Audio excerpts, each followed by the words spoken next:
Alright, I got the trailer home, and I'm going to look it over, make sure everything's good to go on it. I'm sure it's okay, but I noticed one thing a while back when I went to borrow this, is the dogs have chewed through the wires, and rather than try and strip those as small as they are, I just got another wiring harness.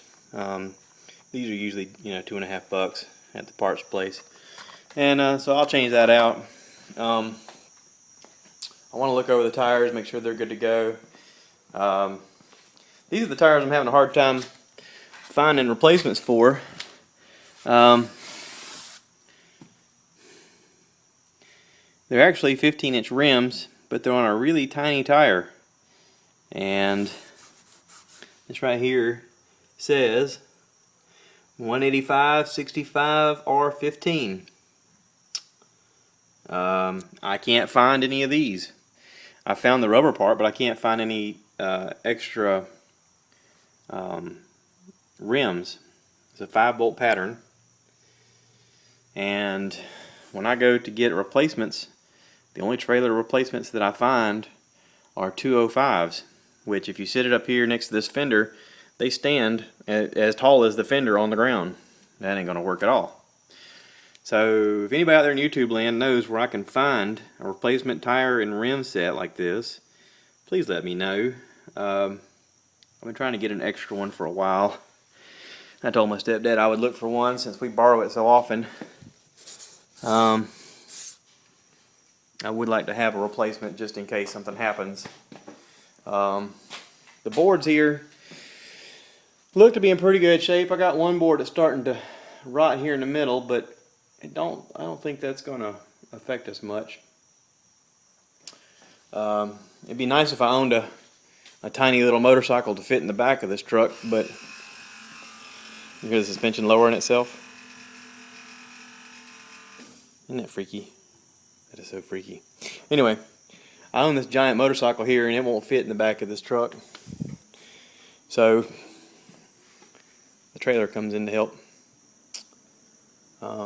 Anyway, I'm gonna get to work replacing these wires and get this thing all sewed up nice and pretty.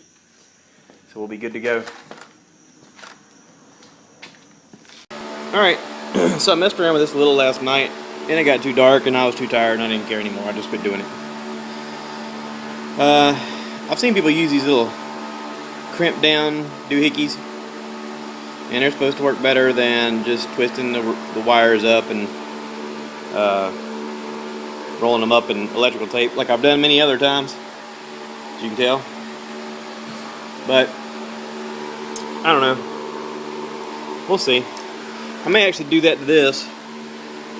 Clean this up a bit. Put those crimpy, I don't know what you call them, crimpy ends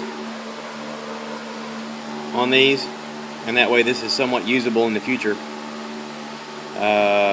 Might be good to have as a backup since it's not completely destroyed. But so anyway, I'm gonna mess around with that a little bit this morning. I got the fan going because it is summertime in the south, and if you don't have a fan, you're just wrong. Went ahead and hooked up the motorcycle to my little battery tender thing. Let the battery go ahead and get warmed up a little bit, and I got the Rambler hood up. Let the battery on it get warmed up a bit.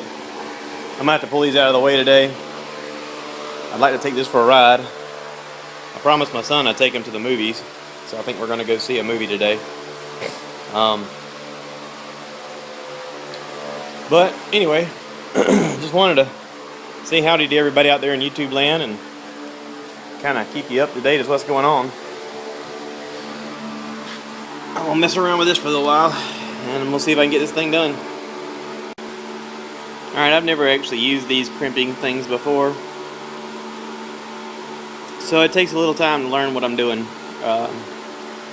But I got them all crimped down, and I guess now I'm going to use electrical tape to make sure that it's on there, or protected, or at least pretty.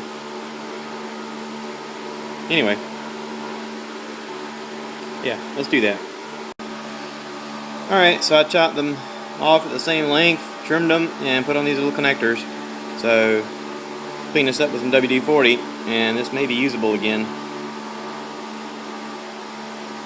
in the future, because I'm sure the dogs will chew this up again too. They chew it up every time they have a chance. But anyway, I think that'll work out. Thanks for watching.